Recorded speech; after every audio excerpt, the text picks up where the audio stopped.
funky.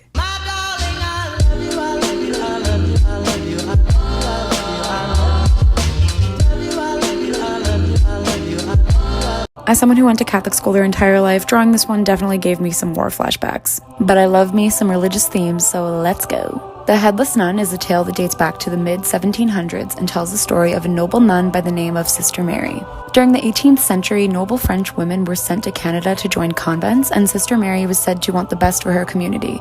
Unfortunately, she met a tragic end. Stories differ on how exactly she was killed. Some say she was beheaded by a madman who went on a killing rampage, killing Sister Mary and hiding her head in the woods. Others say her head was cut off by two sailors who were looking for treasure that had been hidden somewhere nearby the town. During this time period, many killers used decapitation as a way to hide the identity of their victims since DNA evidence and dental records weren't really available. Her ghost is said to roam about in Canada's French Fort Cove searching for her lost head.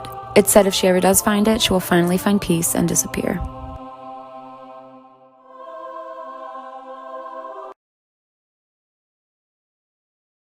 Let's talk about the ghost I used to see at my private Christian school. When I was in first grade, I would go to school every day and I would see a spirit hung up in a tree with a rope around his neck.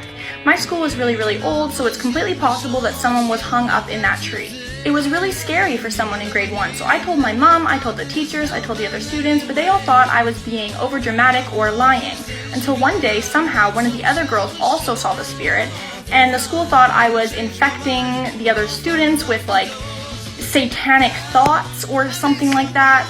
But the spirit would never really do anything. It would just kind of look at me or wave. I couldn't really talk to it because it was really far up in the tree. But yeah, I was in so much trouble and told never to speak of it. So The Bean Nye is a messenger from the other world. Taking the form of an old woman, she can be found at the sides of streams, washing old clothing. If you get close enough, you'll notice she's washing blood out of the fabric. With one nostril, one eye, and webbed hands, the Bean Nye was once an ordinary woman, guided to the other world when she died in childbirth. Now she returns to our world as an omen of death. If witnessed, you, or someone you know, will die. After all, it's their blood she's washing from the clothes. Our dog Molly wouldn't sleep anywhere but my parents' room after 10 p.m. If my parents went to bed without her, she'd scratch and whine at the door until they let her in. I think it was because she was afraid of what was in the hallway after dark. One night, I had to have been 12 or 13, my mother awoke to frantic scratching at her bedroom door. It was about 3:30 a.m., which was odd. Molly would have attempted to get in by then if she'd missed bedtime.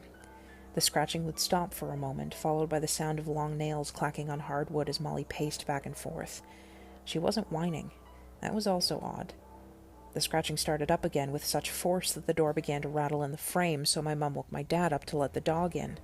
"What are you talking about?" he said, and pointed to the edge of their bed, where Molly now stood, hair raised, growling into the dark. The scratching grew louder. After a quick back and forth, my mother was the unlucky one who had to go check the hallway.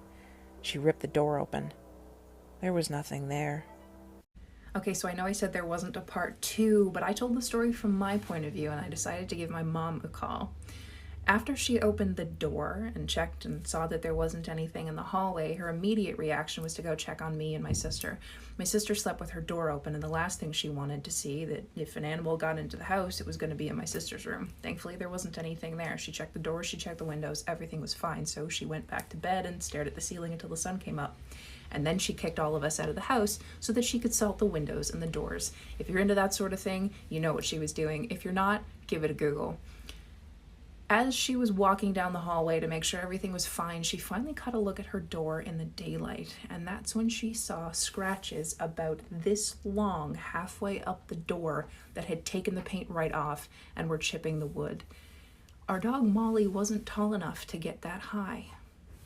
They had the door replaced a week later.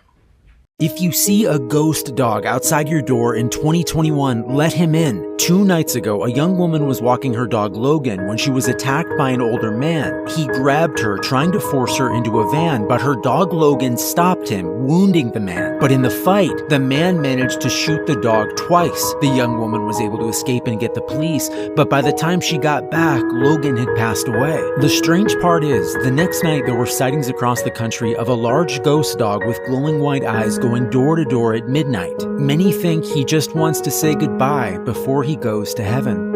Have you ever stayed the night in a house where someone got murdered?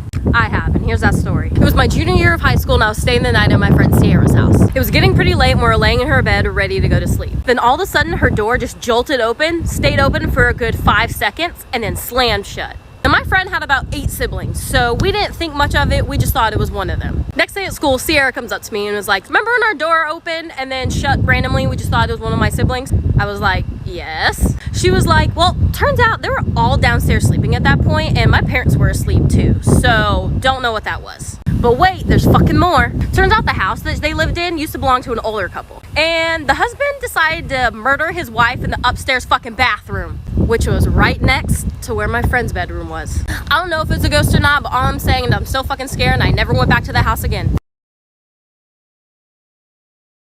The Boy on the Mountain Road. A married couple were driving down a mountain road one night. Suddenly, they saw a young boy step out in front of their car. The husband slammed on the brakes and the car skid to a halt. When he looked up, the child had disappeared. This is my biggest fear, by the way. Looking outside, the couple realized that the car was perched on the edge of a cliff. If the husband hadn't slammed on the brakes at the exact moment, they would have driven right over the edge of the cliff and fallen to their deaths on the rocks below. For a few seconds, they sat in shocked silence.